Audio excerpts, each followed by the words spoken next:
Hello students, so ఈ సెషన్లో మనము గివెన్ షాఫ్ట్ తాలూకు వాల్యూమ్ని ఎస్టిమేట్ చేద్దాము. అంటే ఇందులో మనకి జస్ట్ వాల్యూమ్ అంటే estimate the volume of the material required for 1000 pieces. So 1000, so ఇలాంటి 1000 పీసెస్కి కావాల్సినటువంటి వాల్యూమ్ ఆఫ్ మెటీరియల్ని ఎస్టిమేట్ చేయమన్నారు. అంతే, జస్ట్ వాల్యూమే. ఎందుకంటే మనకు డెన్సిటీ ఏమి ఇవ్వలేదు ఇక్కడ. అయితే కండిషన్ ఏంటంటే during the finishing process 15% of volume of material is wasted. So the first most important మీరు గుర్తుంచుకోవాల్సింది ఏంటంటే, మనకు ఇచ్చిన డ్రాయింగ్ అంటే మనకు క్లయింట్ ఇస్తాడు కదా డ్రాయింగ్, అది ఎప్పుడు కూడా నెట్ వాల్యూమ్ అవుతుంది. Net volume. Now what is net volume అంటే, ఉదాహరణకి చిన్న ఎగ్జాంపుల్ చెప్తాను. ఇప్పుడు మనకి ఇలాంటి ఒక వుడ్ దొరికింది అనుకుందాం. సో వుడ్ జస్ట్ ఇలా షేప్ ఉంది. దీన్ని మనం ఏం చేస్తాము, మనం కరెక్ట్ షేప్ రావాలంటే ఏం చేస్తాం, డెఫినెట్లీ మనకి ఈ షేప్ రావాలి అంటే ఓకే, ఇప్పుడు ఎక్సెస్ అంతా మనం తీసేస్తాం కదా. సో ఇది నెట్ వాల్యూమ్, ఇది నెట్ వాల్యూమ్ లోపలిది. మనం ఏదైతే ఫినిషింగ్ తీసేసామో అది మనకు ఈ నెట్ వాల్యూమ్లో ఇంత పర్సెంట్ని ఇస్తాడు. అంటే మన వచ్చిన నెట్ వాల్యూమ్లో ఉదాహరణకి 15% అనుకోండి ఈ ఎక్సెస్ అంతా కూడా. సో ఉదాహరణకు ఇది ఒక 50 సెంటీమీటర్ క్యూబ్ వచ్చింది అనుకుందాం, లేదా 500 mm³ వచ్చింది అనుకుందాం. ఇది నెట్ వాల్యూమ్.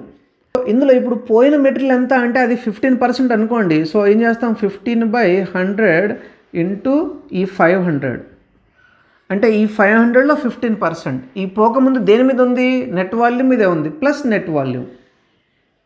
అప్పుడు మనకి గ్రాస్ వాల్యూమ్ వస్తుంది. డ్యూరింగ్ ప్రాబ్లమ్ని ఎక్స్ప్లెయిన్ చేస్తాను. This is very important to understand. So ఇది అర్థమైంది కదా. ఇప్పుడు ఈ వుడ్ ఏదైతే ఉందో ఇది గ్రాస్ వాల్యూమ్, అంటే టోటల్ వాల్యూమ్ ఇది. దీని అన్ఈవెన్ సర్ఫేసెస్ అన్నీ ఉన్నాయి కదా, అవి తీసేస్తే మనం దీన్ని ఇలా నీట్గా చేసుకున్నాం. ఇది నెట్ వాల్యూమ్, ఇది net volume.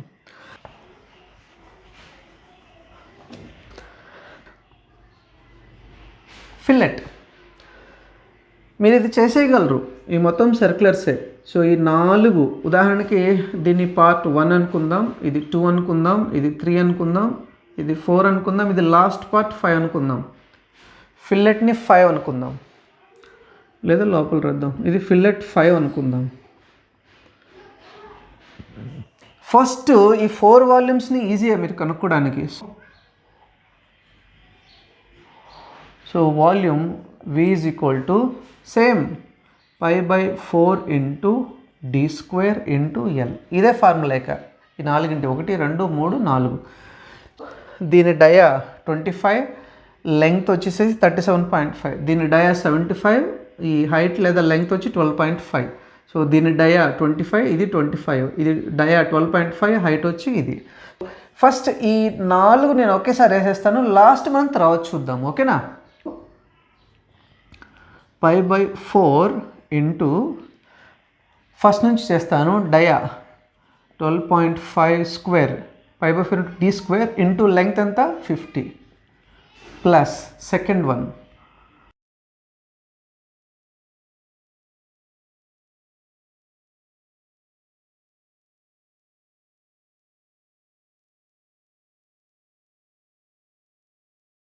Plus volume of the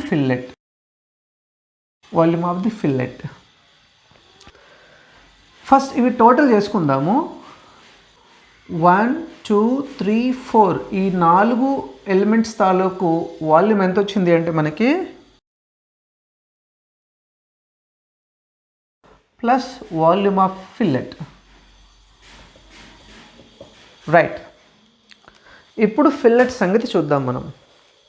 okay, actually fillet అంటే ఇది సర్క్యులర్ సెక్షన్ కదా, రౌండ్గా ఉంటుంది. అది మీరు ఇమాజిన్ చేయగలగాలి ఫస్ట్ ఆఫ్ ఆల్. ఎలా అంటే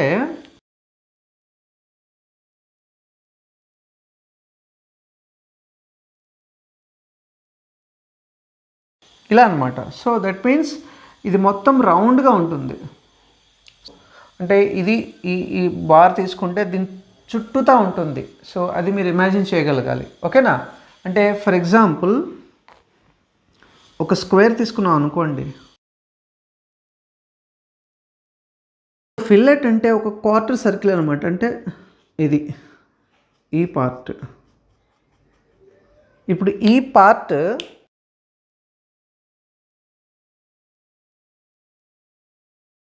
ఇలాంటి దాని చుట్టూతా ఉండడాన్ని మీరు ఇమాజిన్ చేయగలుగుతారు ఇప్పుడు. ఓకేనా?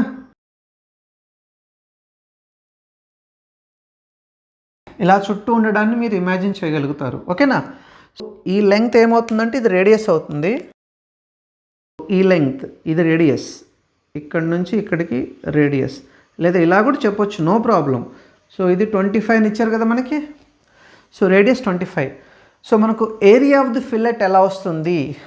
ఎందుకని ఇప్పుడు ఇది తీసుకుందాం, volume of fillet. Volume of fillet అంటే ఏంటంటే area into the circumferential circle which passes through the CG of the fillet.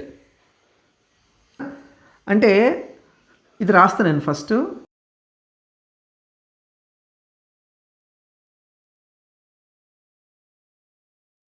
The circumferential circle which passes through the CG of the fillet.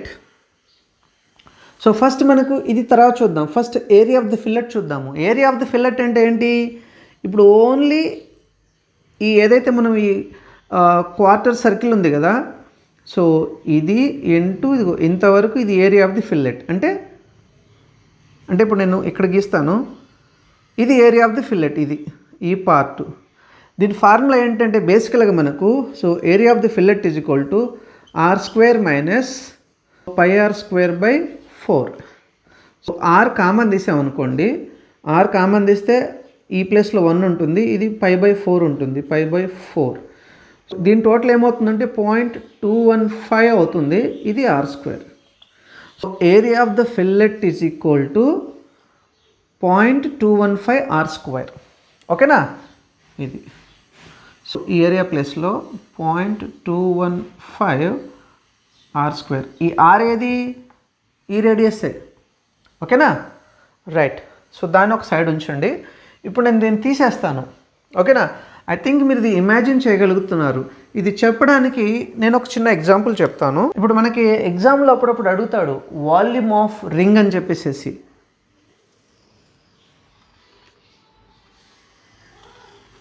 ఇది రింగ్ అనుకోండి, దీని volume formula ఏంటి? Volume of the ring formula is equal to area of cross section into the perimeter. అంటే perimeter అంటే ఏంటి? బేసికల్గా 2πr లేదా πd ఏదైనా అనొచ్చు, 2πr. ఇప్పుడు ఈ r ఏంటి? ఏదైతే మనకి చూడండి త్రూ ద సెంటర్ అంటే మీన్, r మీన్ అంటాం కదా, సో ఆ r అది. ఎందుకని? ఇప్పుడు మనం బెండింగ్ ఈక్వేషన్లో చూస్తాం కదా, సో ఇలాంటి పీస్ని మనం బెండ్ చేసినప్పుడు ఏమవుతుందంటే మనకి ఈ ఫామ్ వస్తుంది. అంటే చూడండి, ఈ ఇన్నర్ లేయరు కంప్రెషన్కి, అవుటర్ లేయరు ఎక్స్టెన్షన్కి, అంటే టెన్సైల్ లోడ్కి, అంటే టెన్సైల్ ఫోర్స్కి గురవుతుంది. వెరాజ్ ఇది న్యూట్రల్ యాక్సిస్, ఇక్కడ ఎటువంటి ఫోర్స్కి అవకాశం లేదనమాట. సో దాన్ని న్యూట్రల్ యాక్సిస్ లేదా న్యూట్రల్ లేయర్ అంటాం కదా. సో మనం మీన్ ఇది తీసుకుంటాము, ఇక్కడంతా ఈక్వల్గా ఉంటుంది. సో ఇక్కడైతే లోపలికి వెళ్ళిపోయిందో అక్కడ బయటకు వస్తుంది. So equal distribution and what you call this is the neutral. ఇక్కడ ఏ ఎఫెక్ట్ ఉండదన్నమాట. సో ఆ ఆర్ తీసుకుంటాం. ఎగ్జాక్ట్గా ఇప్పుడు మీరు ఫిల్లెట్ని టాప్ వ్యూ నుంచి దీని నుంచి చూడండి. అంటే ఇది ఫిల్లెట్ తాలూకు ఇది అనుకోండి. ఇప్పుడు ఏదైతే సర్కిల్ ఉందో ఇది రౌండ్ కాబట్టి మనం సర్కిల్ అంటున్నాం. అంటే క్రాస్ సెక్షన్ ఏరియా అంటే ఏంటి? ఇది అంటే దీన్ని కట్ చేస్తే వచ్చే క్రాస్ సెక్షన్ ఏరియా అంటే π/4 into d² into 2πr. Actually ఈ ఫార్ములా బుక్లో ఎలా ఉంటుందంటే, సో π/4 d అంటే ఏంటి? 2r. 2 రేడియసే కదా, ఇది డయా తీసుకోండి, ఇది మొత్తం డయా అంటే ఇది 6 అండ్ ఇది 6. సో r+r 2r మొత్తం డయా. ఓకేనా? ఇప్పుడు చూడండి, ఇప్పుడు 2² అంటే 4 కదా. ఓకేనా? సో దీన్ని మీరు సింప్లిఫై చేయండి. సో π/4 స్క్వేర్ రెండింటికి వస్తుంది కదా, 2² అండ్ r². 2² అంటే 4, ఈ 4 పోతే ఆ ఫామ్లో ఎలా ఇస్తాడంటే మనకి πr² ఇంటూ 2πr అంటాడు. ఇది నేను తీసేస్తున్నాను, ప్లేస్ సరిపోద్ది మనకి. ఓకేనా? అర్థమైంది కదా? ఇక్కడ రాస్తాను is equal to so pi r square into 2πr అంటాడు. ఇది మనకు బుక్లో ఇచ్చే ఫార్ములా, ఏదైనా అదే మన అదే వస్తుంది ఇది. ఓకేనా? ఐ థింక్ ఇది అర్థమైనట్టుంది. సో ఎగ్జాక్ట్లీ ఇప్పుడు ఈ ఫిల్లెట్ మనకి ఇప్పుడు ఏదైతే ఆర్ తీసుకున్నామో ఈ ఆర్ని ఇప్పుడు మనం కనిపెట్టాలి. ఈ ఆర్ ఉంది కదా, దీని చుట్టూతో ఉండే ఆర్, అది ఆ సర్కంఫరెన్షియల్ని కనిపెట్టాలన్నమాట. This is very simple and easy. ఇది అర్థం చేసుకుంటే దీన్ని మీరు ఇమాజిన్ చేయగలగాలి, దాన్ని అక్కడ సబ్స్టిట్యూట్ చేయగలి చూడండి. ఓకేనా? రైట్. సో ఇది అర్థమైంది కదా. నేను తీసేసి ఇప్పుడు నేను ఫిల్లెట్ ఇస్తాను. చూడండి, నేను ఫిల్లెట్ని డ్రా చేస్తాను ఇక్కడ.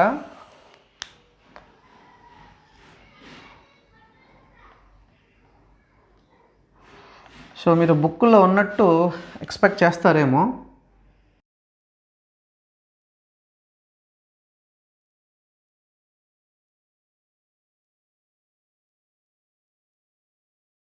ఇది సెంట్రల్ లైన్, ఇది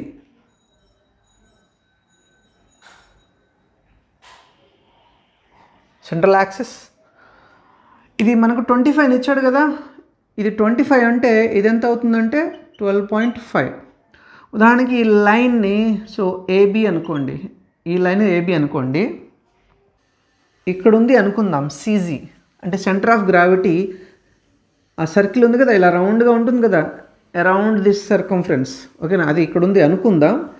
దీన్ని మనము R1 అందాం, ఎందుకంటే ఆర్ అంటే మళ్ళీ రేడియస్ ఉంది, అందుకే R1 అందాం. అప్పుడు మనకు కన్ఫ్యూజన్ ఉండదు. అయితే ఓన్లీ ఫిల్లెట్ అంత ముటికే, అంటే ఓన్లీ ఈ ఫిల్లెట్ అంత మటుకే మనకు 2 ఫార్ములాలు ఉంటాయి. ఒకటి ఇందాక చెప్పాను కదా, ఇది ఏరియాకి, 2 సీజీకి. అంటే with reference to this point సీజీకి ఉన్న ఫార్ములా ఏంటి అంటే CG of fillet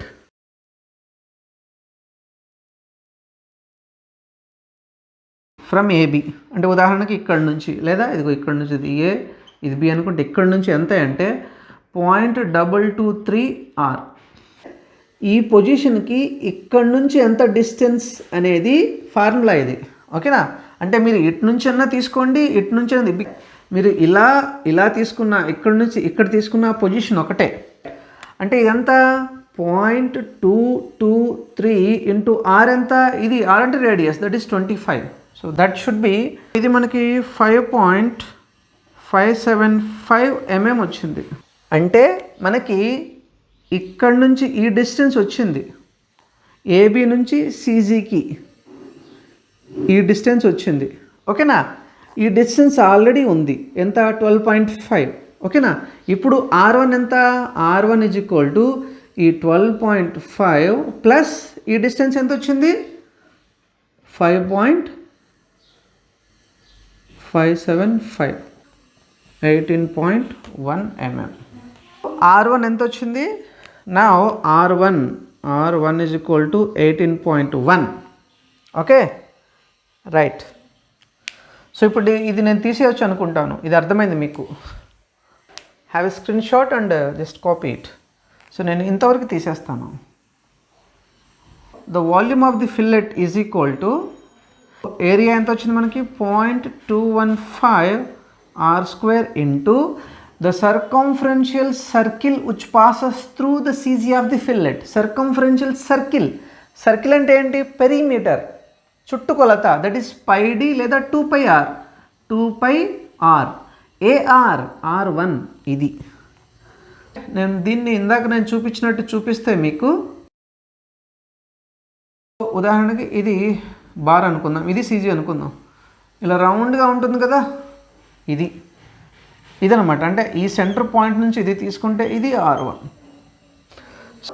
the area అంటే ఒక ఫిల్లెట్ తాలూకు ఏరియా ఇంటూ దాని సర్కిల్తో మల్టిపుల్ చేసామంటే ఈ ఏరియాని పక్కన పెట్టి చుట్టూతో చేసినట్టు అనమాట మనం. ఇమాజిన్. Okay, right.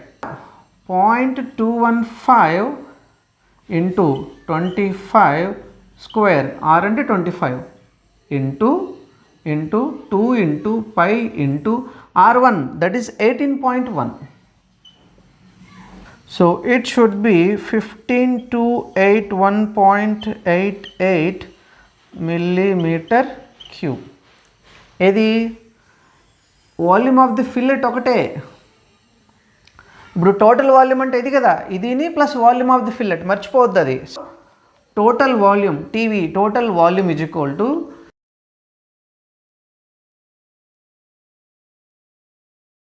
నా టోటల్ ఎంత వచ్చింది. సో 1,07,320.7 ఉంది కదా, 21 అనుకుందాం. ఇది టోటల్ వాల్యూమ్ ఎంత వచ్చింది ఒక్క పీస్కి. సో ఒక్క పీస్కి మనకు వచ్చిన వాల్యూము 1,07,321 mm³. నేను తీసేసి నెక్స్ట్ ప్రాసెస్కి వెళ్తాను. ఇప్పుడు మనకు వచ్చింది ఇందాక చెప్పినట్టుగా నెట్ వాల్యూమ్. నెట్ వాల్యూమ్ ఎంత అంటే, ఇప్పుడు ఇది net volume. Actually during the finishing the volume of material is wasted. ఎంత? 15% అన్నాడు. ఎందులో? ఇందులో.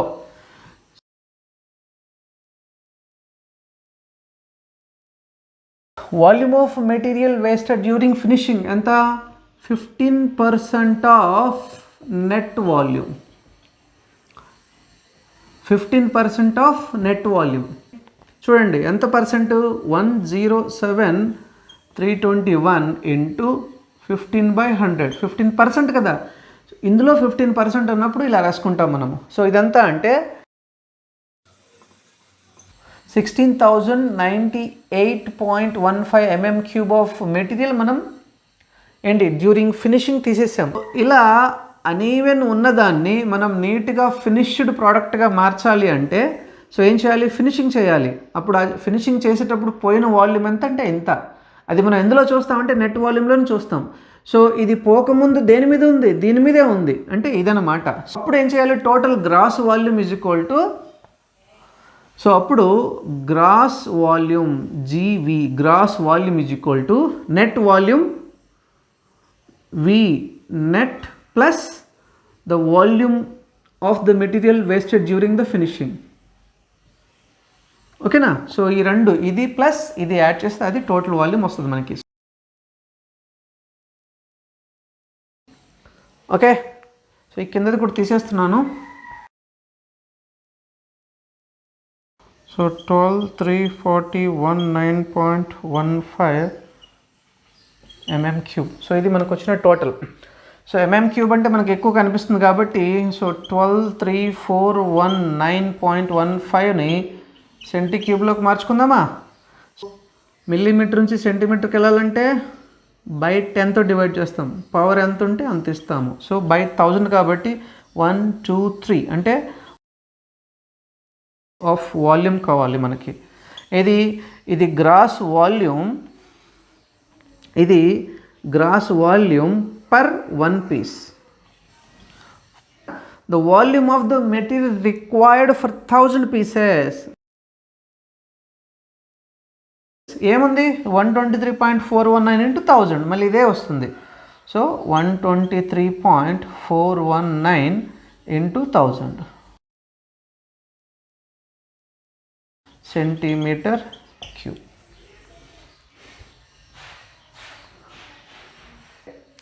I hope you got it, and if you have any doubts, comment below.